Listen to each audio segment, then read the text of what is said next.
예수님은 나의 왕, 나의 주인, 나의 생명이십니다. 하나님 아버지, 왕자인 요나단이 하나님의 뜻을 알아 목동인 다윗을 도와주는 모습을 봅니다. 다윗이 적국의 왕 앞에 가서 미친 채 하며 겨우 목숨을 건지는 모습도 봅니다. 어렵고 힘든 상황에 있는 모든 크리스천들이 하나님의 도움을 받아 끝까지 견딜 수 있도록 인도해 주옵소서. 예수님의 이름으로 기도합니다. 아멘. 오늘 읽을 말씀은 사무엘상 20장과 21장 그리고 시편 34편입니다. 이렇게 읽는 이유는 두 군데의 말씀이 동일한 역사적 배경을 두고 기록되었기 때문입니다. 이 말씀의 핵심은 첫째, 요나단이 생명을 다해 다윗을 도와줍니다. 둘째, 다윗이 블레셋 아기스 왕에게 피신했다가 미친 채 하여 겨우 살아났습니다. 셋째, 다윗은 모든 환난에서 구원해 주신 하나님을 찬양합니다. 20장 다윗이 라마 나요스를 떠나 요나단에게 갔습니다. 사울이 세 차례 보낸 군사들이 모두 하나님의 영에 감동을 받았고 마침내 사울도 똑같은 상태가 되자 다윗은 무사히 라마 나요스를 탈출할 수 있었습니다. 그는 요나단에게 사울 왕이 자신을 죽이는 이유가 무엇인지 물었습니다. 요나단은 아버지가 그렇지 않을 것이라 합니다. 다윗은 자신의 목숨이 매우 위태롭다고 하였습니다. 그것이 진짜인지 알기 위해서 요나단은 왕의 식탁에 다윗이 나타나지 않을 때 아버지가 어떻게 하는지 보기로 했습니다. 만약 요나단은 사울 왕이 다윗을 해하려 한다면 그를 평안히 가게 하겠다고 약속을 합니다. 요나단은 장차 다윗이 이스라엘의 왕이 될 것을 확신했기 때문에 그는 다윗에게 두 가지 부탁을 했습니다. 첫째, 자신의 생명을 보호해 달라고 합니다. 둘째, 자신의 가문을 지켜줄 것을 부탁합니다. 이 같은 부탁을 한 이유는 고대 사회에서 새로운 왕이 이전 왕의 가문을 몰살시키는 풍습이 있었기 때문입니다. 요나단이 다윗의 집과 언약을 세워 자신의 가족을 꼭 지켜줄 것을 부탁했습니다. 다윗은 요나단의 아들 모비보셋에게 약속을 지켰습니다. 다윗에 대한 요나단의 사랑이 그를 다시 맹세하게 했습니다. 요나단은 자기 생명을 사랑함과 같이 그를 사랑했습니다. 목자인 다윗과 왕자인 요나단의 신분 차이가 컸지만 둘 간에는 공통점이 있었습니다. 둘 다 뜨거운 여호와 신앙이 있었습니다. 또한 둘 다 블레셋 군사들과 당당히 맞서 싸우는 탁월함이 있었습니다. 저는 여기서 요나단이 다윗을 왕으로 인정하고 자신은 기꺼이 들러리로 서 있는 모습을 보면서 여호수아의 들러리로 선 갈렙이나 예수님의 들러리로 선 새 요한을 생각합니다. 이분들 모두 하나님을 온전히 뜨겁게 사랑하는 믿음의 거장들입니다. 자신이 리더가 되지 못해도 진실한 마음으로 하나님의 뜻을 따른 분들입니다.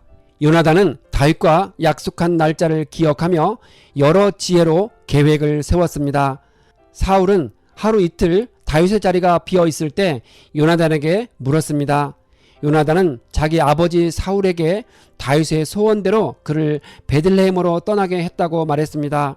사울은 화를 내며 사람을 보내어 다윗을 죽이려고 했습니다. 다윗을 변호하는 요나단도 죽이려고 했습니다.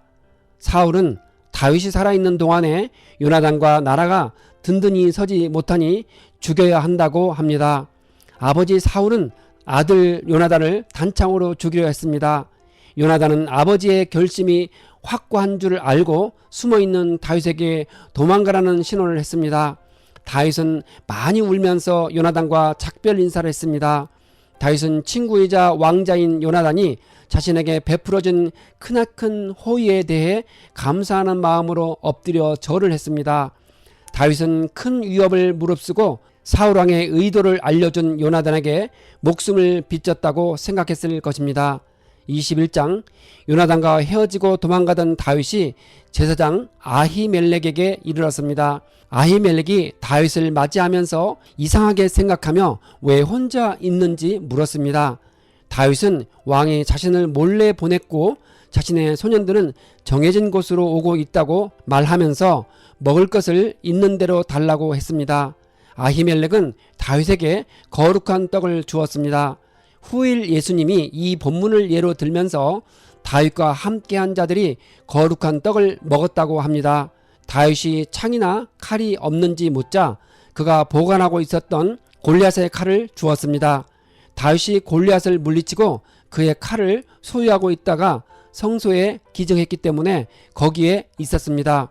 그곳에 있던 사울의 신하 에돔 사람 도액이 이 광경을 보았습니다. 다윗은 사울을 두려워하여 가드 왕 아기스에게 도망갔습니다. 아기스의 신하들이 자신들의 영웅 골리앗을 죽인 다윗을 알아보았습니다. 그들은 다윗의 망명 의도를 의심했고 위태로움을 느낀 그는 미친 채 하였습니다. 아기스는 다윗이 미쳤다고 말하며 쫓아냈습니다. 자신들의 영웅 골리앗을 죽인 자가 왔으니 죽일 수 있었는데 미치광이를 데려왔다고 야단을 치며 살려보냈습니다. 아마 아기스는 다윗이 미치지 않고 진짜 미친 채 했다는 것을 알았지만 살려주었을 것으로 봅니다.